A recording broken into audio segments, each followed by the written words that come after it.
Hello students, आज हम पढ़ेंगे एक्सरसाइज 10.3। 10.3 में हम पहले इंट्रोडक्शन लेते हैं कि वेक्टर प्रोडक्ट। हेडिंग है आज का वेक्टर प्रोडक्ट। दो तरह के वेक्टर प्रोडक्ट होते हैं, एक होता है स्केलर प्रोडक्ट और दूसरा होता है वेक्टर प्रोडक्ट। तो product of vectors two types होते हैं, scalar product and vector product. अब स्केलर प्रोडक्ट क्या होता है, वेक्टर प्रोडक्ट क्या होता है, इसके बारे में हम डिटेल बात करते हैं। तो अपना टॉपिक लिख लीजिए, वेक्टर प्रोडक्ट। उसके दो टाइप होते हैं, स्केलर और वेक्टर प्रोडक्ट। तो हेडिंग डाल दीजिए स्केलर प्रोडक्ट। स्केलर प्रोडक्ट क्या है? If the multiplication of two vectors gives a scalar, then the product is called scalar product.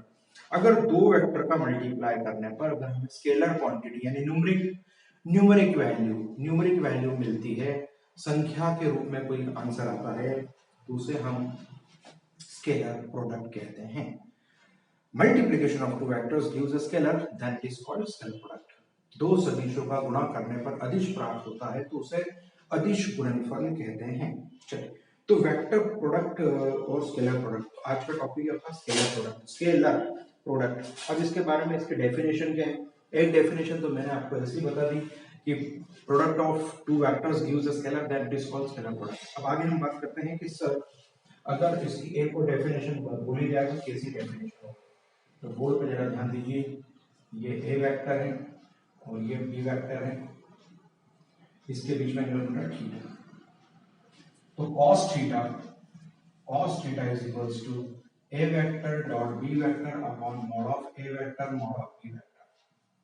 तो ध्यान रखिए, scalar product is also called dot product, इसे डॉट प्रोडक्ट भी कहते हैं। Scalar product is also called dot product, तो इसे dot product भी बोलते हैं। तो cos theta is equals to A vector dot B vector upon mod of A mod of B.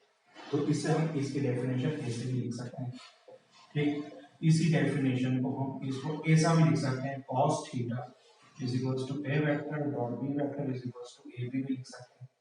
तो वो याद दिला दूं मैं आपको, a is not equals to a, but a vector का mod is equals to a। ये कभी भी आपको जब भी कंफ्यूजन हो तो ये लिख लीजिएगा, तो आपको कभी कंफ्यूजन नहीं होगा।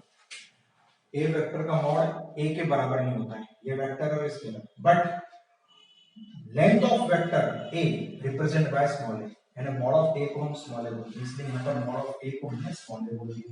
यस, इसे हम ऐसे भी लिख सकते हैं, इसका मल्टीप्लाई कर दिया आपने तो इसे ऐसा भी लिख सकते हैं, a vector dot b vector is equals to ab cos theta. ये भी इसकी डेफिनेशन होगी। तो एक ही चीज को मैंने इतने तरह से रिप्रेजेंट कर दिया, इन दोनों के बीच में डॉट नहीं, क्योंकि ये है स्केलर क्वांटिटी। अगर दो वेक्टर का मल्टीप्लाई करें पर स्केलर प्राप्त होगी, a स्केलर है, b स्केलर है, cos थीटा भी स्केलर है, ये पूरी की पूरी स्केलर क्वांटिटी, ये सब की सब वैल्यू न्यूमेरिक वैल्यू आने वाली, इसलिए हमने इसे कहा स्केलर प्रोडक्ट। तो इस तरह से नोट कर लीजिए सबसे पहले आप, फिर आगे और आप इसकी प्रॉपर्टीज के बारे में बताता हूँ।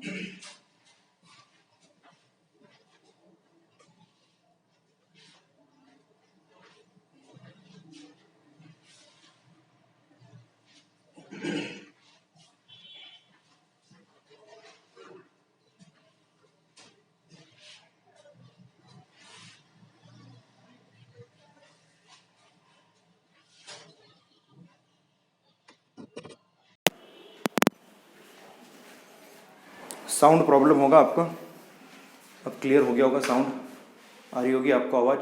चलिए, तो एक बार फिर से यहाँ तक की चीज़ वापस से रिपीट कर देता हूँ। आवाज़ क्लियर नहीं होगी, इसलिए फिर से यहाँ तक की पोर्शन फिर से रिवाइज कर देता हूँ। अभी हमारा जो टॉपिक है वो टॉपिक है vector product, product of vectors दो टाइप के होते हैं। प्रोडक्ट ऑफ वेक्टर्स दो टाइप के होते हैं, एक होता है स्केलर प्रोडक्ट, दूसरा होता है वेक्टर प्रोडक्ट। स्केलर प्रोडक्ट और वेक्टर प्रोडक्ट, ये दो तरह के प्रोडक्ट होते हैं। आज हम पढ़ रहे हैं स्केलर प्रोडक्ट। स्केलर प्रोडक्ट को हम इनर प्रोडक्ट भी बोलते हैं, डायरेक्ट प्रोडक्ट भी बोलते हैं, डॉट प्रोडक्ट भी बोलते हैं, कितने सारे नाम हैं इसके, ठीक है। इनर प्रोडक्ट, ठीक है, direct product, dot product, that means scalar product. चार नाम बता दिए मैंने, आप नोट करते जाएं। चलिए, तो इसकी डेफिनेशन क्या है ये तो बता दें मैंने कि तो अगर दो वेक्टर का मल्टीप्लाई करने पर अगर स्केलर मिलता है तो उसे हम स्केलर प्रोडक्ट बोलते हैं, ठीक। तो इसी चीज़ को यहाँ पर समझा दिया मैंने, ए वेक्टर और बी वेक्टर इन दोनों के बीच का एंगल थीटा है। तो cos theta is equals to A vector dot B vector upon mod of B, इसको ऐसा भी लिख सकते हैं, इसको ऐसा भी लिख सकते हैं। तो इसकी डेफिनेशन दूसरी हो जाएगी। किसी ने पूछा डॉट प्रोडक्ट क्या है, तो डॉट प्रोडक्ट का बोल सकते हैं A vector dot B vector is equals to A B cos theta is called dot product. ये डेफिनेशन भी होती है क्योंकि ए और बी ये दो वेक्टर हैं और उसको मल्टीप्लाई करने पर स्केलर क्वांटिटी आती है, तो आखिरी में जो प्रोडक्ट आता है उस प्रोडक्ट के हिसाब से इसका नाम डिसाइड होता है, इसे बोलते हैं स्केलर प्रोडक्ट। तो स्केलर प्रोडक्ट के बारे में बात होगी अपनी। अब इसकी प्रॉपर्टीज के बारे में बात कर लेते हैं, क्या क्या इसकी प्रॉपर्टीज है, कैसे किया जाएगा।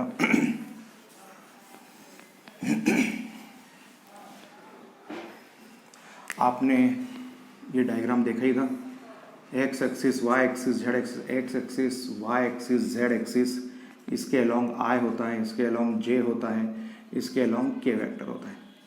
अब मुझे आई और जे का डॉट प्रोडक्ट निकालना है, तो आई डॉट जे निकालना है, तो हो जाएगा 1 into cos 90 degree, cos 90 degree. I और जे का अगर मल्टीप्लाई करते हैं तो आई और जे के बीच में एंगल कितने डिग्री का बन रहा है, 90 डिग्री का, क्योंकि तीनों एक्सिस म्यूचुअली परपेंडिकुलर होती है। तो देखिए आई डॉट जे की वैल्यू हो जाएगी 1 इंटू 1, कॉस 90 की वैल्यू क्या होती है 0, ठीक है, कॉस 90 की वैल्यू होती है 0, तो I dot J is equals to 0। ये एक प्रॉपर्टी आ गई, इसका मतलब इससे हम बता सकते हैं आई डॉट जे डॉट के डॉट आई सब की सब 0 होती है। ओके यस, तो ये एक चीज़ आ गई हमारे पास में, ये एक प्रॉपर्टी आ गई। अगर आप बताइए आई वेक्टर का आई वेक्टर के साथ में आई और आई ये यूनिट वेक्टर का अगर मल्टीप्लाई किया जाए तो 1 इंटू कॉस 0 डिग्री, एंगल कितना हो जाएगा, theta is equal to 0 degree, क्योंकि आई के साथ में कितने डिग्री का एंगल बना रहा है, 0 डिग्री का। तो ये हो जाएगा I dot I is equals to 1 into 1, cos 0 की वैल्यू 1 होती है, तो आई डॉट आई की वैल्यू हो गई 1, ये आई डॉट आई आ गया 1। इससे हम डिसाइड कर सकते हैं I dot I is equals to J is equals to K dot K, इन सब की वैल्यू क्या होगी 1, इसको भी आप नोट कर लीजिए।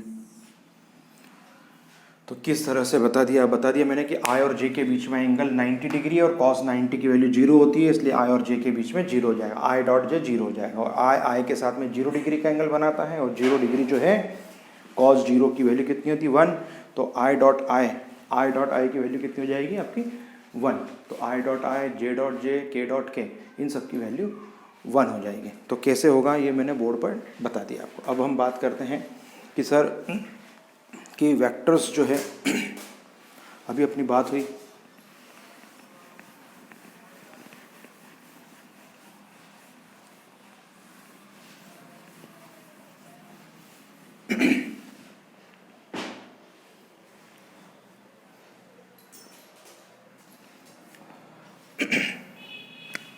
A vector dot B vector is equals to B vector dot A vector.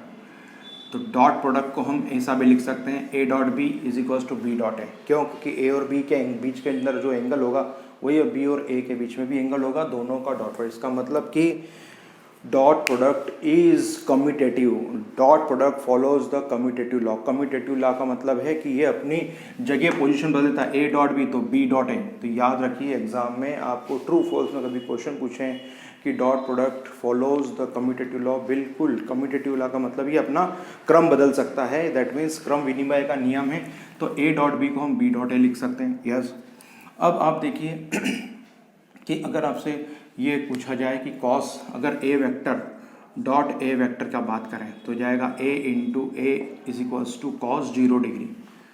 अभी बताया था कि ए वेक्टर की बात करें, ये ए वेक्टर है, ए वेक्टर साथ में 0 डिग्री का एंगल बनाता है, ठीक है, ए और ए के साथ में 0 डिग्री का एंगल बन जाए, तो 0 डिग्री ने A vector dot A vector is equals to A into 1, cos 0 की वैल्यू क्या होती है 1, तो A vector dot A vector is equals to A square. इसका मतलब ए वेक्टर का स्क्वायर बराबर ए स्क्वायर, इसे ऐसा भी लिख सकते हैं ए वेक्टर मॉड का स्क्वायर बराबर ए स्क्वायर। इतने सारे रिप्रेजेंटेशन हैं, ठीक है, इसको ऐसा भी लिख सकते हैं, ऐसा भी लिख सकते हैं। इसका मतलब आगे किसी क्वेश्चन में अगर ए बी स्क्वायर आए और मैंने इसको लिख दिया ए बी वेक्टर का होल स्क्वायर, तो आप ये मत पूछना कि सर ये कहाँ से लिख दिया आपने, ए बी, ये तो ए बी है, ये ए बी स्क्वायर कहाँ है, तो ये फैसिलिटी स्क्वायर में होती है। अभी बार बार आपको ये बता दिया मैंने कि A vector is not equals to A, अभी बताया मैंने, ए वेक्टर का स्क्वायर बराबर ए स्क्वायर, ये याद रखना है आपको हमेशा,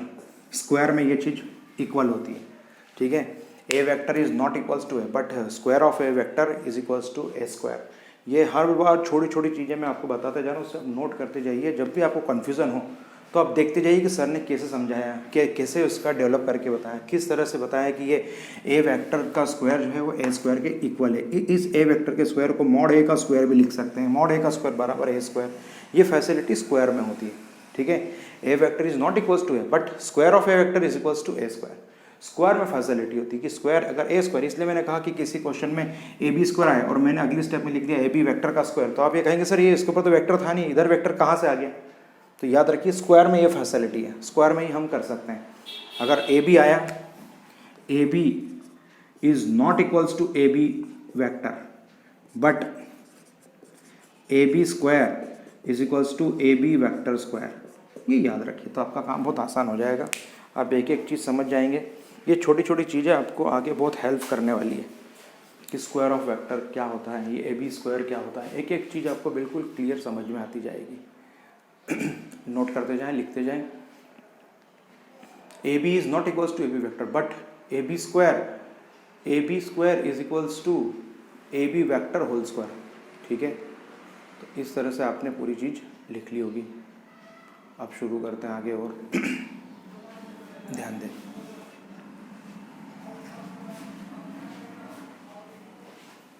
एक्सरसाइज स्टार्ट करते हैं, कुछ प्रॉपर्टी और बीच में आएगी तो आपको डिटेल एक्सप्लेन कर दिया जाएगा। अब देखिए क्वेश्चन नंबर फर्स्ट, उन्होंने पूछा है कि एंगल फाइंड आउट करना है, ठीक है। सभी चीज़ दे रखी है आपको, A vector B vector dot product भी दे रखा है, सब सिंपल सभी चीज़ दे रखी है। चलिए तो हम उसकी वैल्यू देख लेते हैं।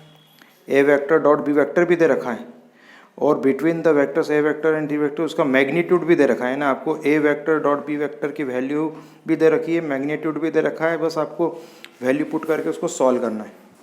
तो देखिए क्वेश्चन नंबर फर्स्ट देखिए, छोटे छोटे क्वेश्चन करेंगे तो हमारा कॉन्फिडेंस बढ़ेगा, इसलिए छोटे क्वेश्चन को भी मैं समझा रहा हूँ एकदम। मैं मेन डायरेक्ट जो ट्रिकी क्वेश्चन समझाऊंगा तो आप छोटे छोटे क्वेश्चंस में आपके कंसेप्ट बनेंगे नहीं, इसलिए थोड़ा आपका कॉन्फिडेंस लेवल इंक्रीज करने के लिए छोटे छोटे क्वेश्चंस भी करा रहा हूँ मैं आपको।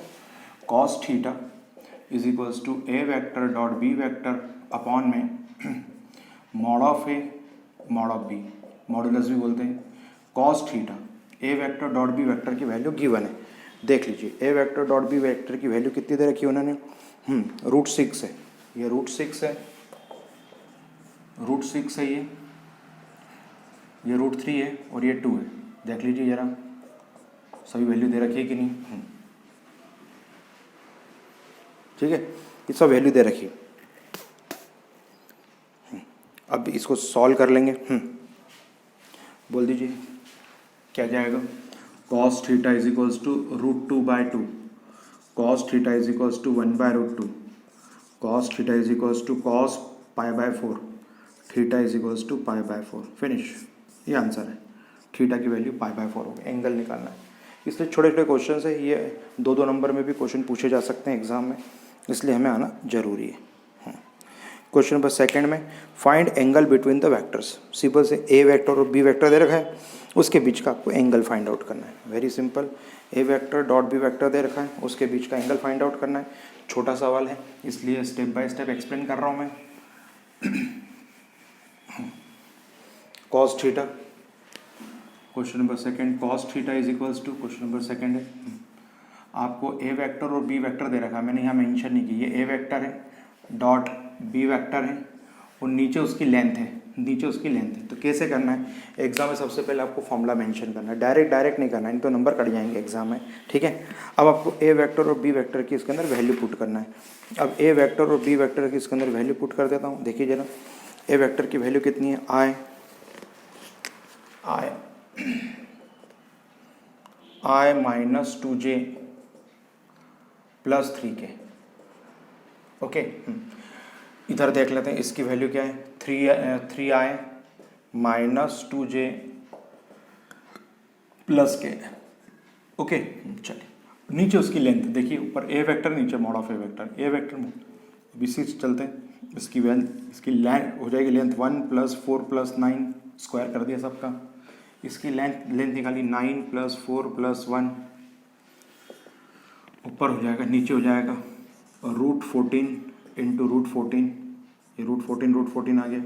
ऊपर आय का आय में, जे का जे में, के का के में। सर हम तो ऐसा मल्टीप्लाई करते थे, हम जब छोटी क्लास में थे तो हमें ऐसा सिखाया गया था कि इस आय का मल्टीप्लाई इन तीनों से करना है, इस जे का मल्टीप्लाई इस तीनों से करना है, 3k का मल्टीप्लाई तीनों से करना है। तो 3 3 9 और 3 6 और 3 9, टोटल 9 टर्म्स आएगी। अब ऐसा क्यों नहीं हो रहा? अगर आप इस आय का मल्टीप्लाई इन तीनों से करोगे तो आय के साथ आई डॉट आई तो 1 होता है, पर आई डॉट जे 0 होता है, आई डॉट के 0 होता है। इसलिए हम यहाँ पर आय का आय के साथ कर रहे हैं, जे का जे के साथ कर रहे हैं, के का के साथ मल्टीप्लाई। अगर आप तीनों से करते हैं टोटल 9 टर्म्स आएगी, 9 टर्म्स में से 6 टर्म 0 हो जाएगी। ठीक है, इसलिए आपको यहाँ पे साइड में प्रॉपर्टी बता दी गई थी, उस प्रॉपर्टी के अकॉर्डिंग आपको करना है। तो ये ध्यान रखिए यहाँ पर। और कभी आपको कन्फ्यूजन हो तो मैं भी एक चार्ट बना देता हूँ यहाँ पर, जिससे कि आपको समझने में आसानी। आय का आय में तो हो जाएगा 3, ओके। जे का जे में 2 2 4 +4 हो जाएगा, माइनस प्लस हो गया, +3 हो जाएगा, ये 3 1 3, ओके। तो ये हो जाएगा आपका 10/14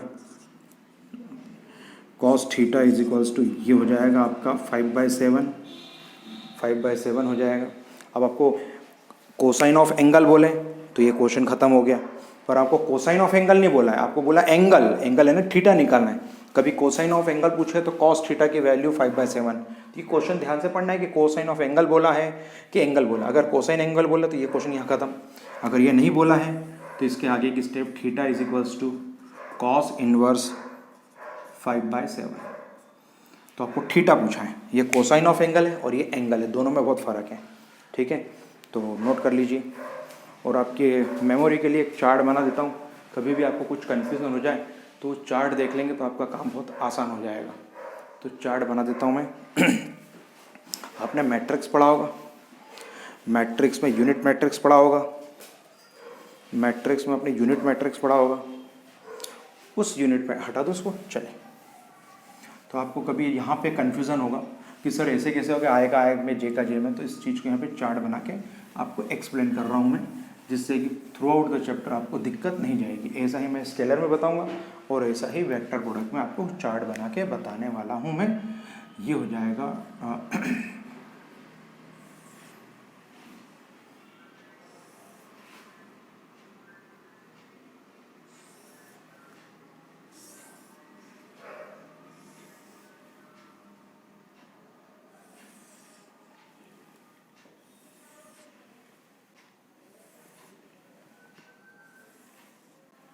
तो देख लीजिए बोर्ड पर, ये आपको चार्ट बना के बता रहा हूँ जिससे कि आपको समझने में आसानी हो। चले, इधर लिख देता हूँ डॉट प्रोडक्ट, डॉट लगा दिया। चले, इधर लिख दिया मैंने आय, इधर लिख दिया जे, इधर लिख दिया के, इधर भी आय जे के, आई जे के। अभी आपको समझाया था मैंने कि आय का आय में करेंगे, जे का जे में कर। देखिए आई डॉट आई कितना होता है 1, आई dot I 1, I dot I 1, I dot J 0, I dot के 0, ओके यस। अब जे डॉट आई, तो जे डॉट आई तो याद रखना, कभी भूल जाओ तो आई और जे के बीच में एंगल 90 डिग्री का होता है। जे डॉट आई ने 90 डिग्री का एंगल है, cos 90 की वैल्यू 0, ऐसे भी आप समझ सकते हैं। J dot I 0, J dot J 1, J dot के 0, के डॉट आई 0, के डॉट जे 0, के डॉट के 1। अगर आपने मैट्रिक्स पढ़ा होगा तो यूनिट मैट्रिक्स बोलते हैं। अगर आई यूनिट मैट्रिक्स है तो 1 0 0 0 1 0 0 0 1 याद हो आपको तो याद रखिए। डायगोनल पे 1 1 आ रहा है, देख लीजिए डायगोनल पे 1 1 आ रहा है। तो कभी आप ऐसे भी लिख सकते हो, याद करने की ज़रूरत नहीं है, तो ऐसे ही बन जाएगा आपका। तो आप इसको ऐसे भी एक्सप्लेन कर सकते हो। ये चार्ट आपका बनाने से आपका बहुत ईजी हो जाएगा काम कि कहाँ पे क्या होता है। आई डॉट आई, जे डॉट जे, के डॉट के, किस तरह से होगा ये आपको एक्सप्लेन कर दिया यहाँ पर मैंने, ठीक है। तो इस वीडियो में बस इतना ही पढ़ा रहा हूँ मैं। अगले वीडियो में इसी एक्सरसाइज को हम कंटिन्यू करेंगे, तो तब तक आप इसका रिवीजन अच्छे से कर लें। बार बार छोटी छोटी जो भी बेसिक चीज़ बताई वो इस वीडियो में, आगे की वीडियो में तो डायरेक्ट क्वेश्चन का सोल्यूशन बताया जाएगा। वो समझ में कब आएगा, जब इस वीडियो को आप 3-3 4-4 बार आप देखेंगे, ठीक है। कोई प्रॉब्लम हो तो पूछ सकते हैं। Thank you very much.